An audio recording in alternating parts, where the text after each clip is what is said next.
Wonder if you watched the Joe Biden speech last night. Only 11 million people did. Compared to President Trump, 37 million watched him in 2020.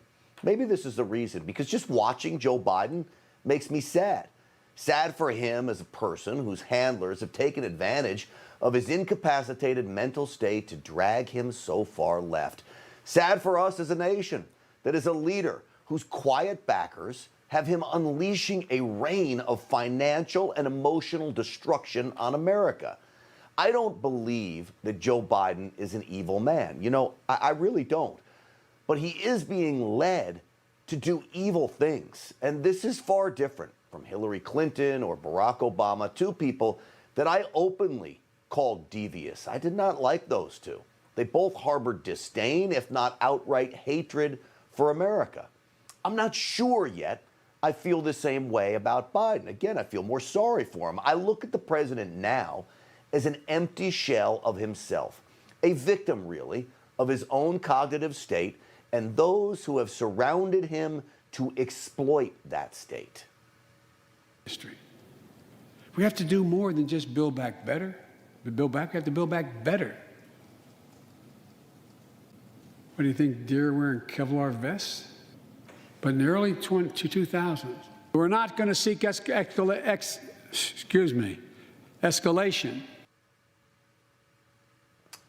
I don't know. Sometimes it's painful to watch him, right?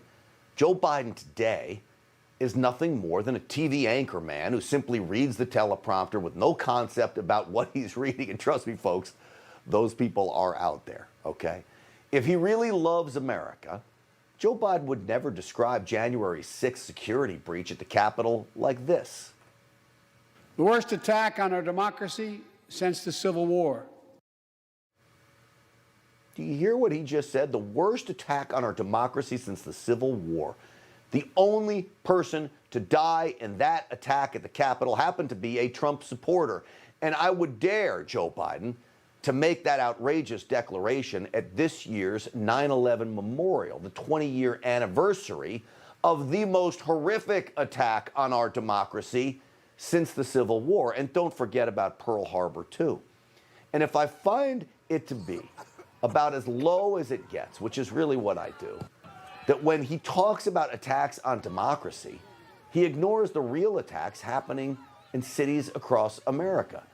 As Black Lives Matter, Antifa rioters continue to destroy city after city, not once did Joe Biden, during his speech, call for Antifa to stand down. In fact, right before Biden's speech, I want you to take a look at this. Antifa started advertising what I will believe to be another riot on May Day, May 1st, in Portland. The photo there on your screen says it all. It tells you their intentions, a clash with police. Clearly, Team Biden has no real allegiance to America. Otherwise, they would stop this nationwide violence that we're seeing. So who is his allegiance to? Joe Biden actually gave us a small clue last night.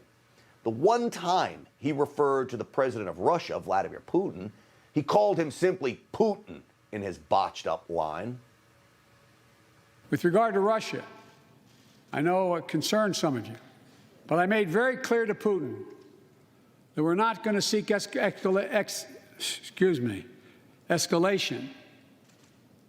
but their actions will have consequences. They turn out to be true, and they turned out to be true.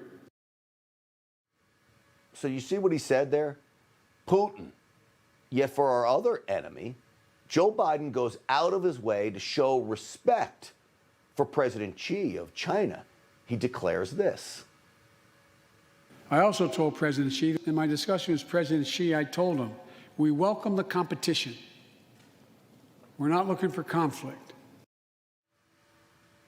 All right, so two very different tones there for two men that lead two countries that both want nothing more than to see the collapse of America. Biden talks tough about Russia.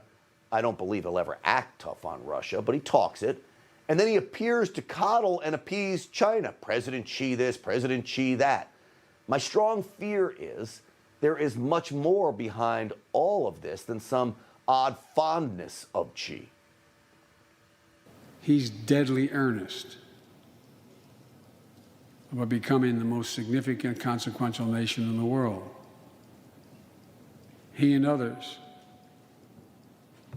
autocrats, think that democracy can't compete in the 21st century.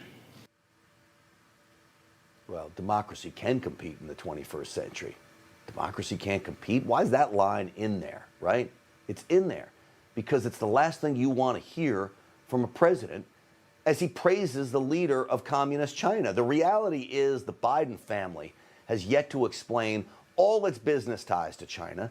And what Joe Biden appears to be doing, he appears to be nurturing those financial interests with our enemies in Beijing.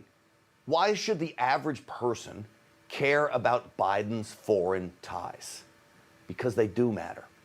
The more vulnerable we are to other nations like China, the higher chance of terrorism, of economic disaster. The more we ship off jobs to China, the higher unemployment rates in our country grow. The more our government is controlled by foreign governments, the more we are controlled by our own government. And Biden admitted last night, big government is exactly what this man believes in.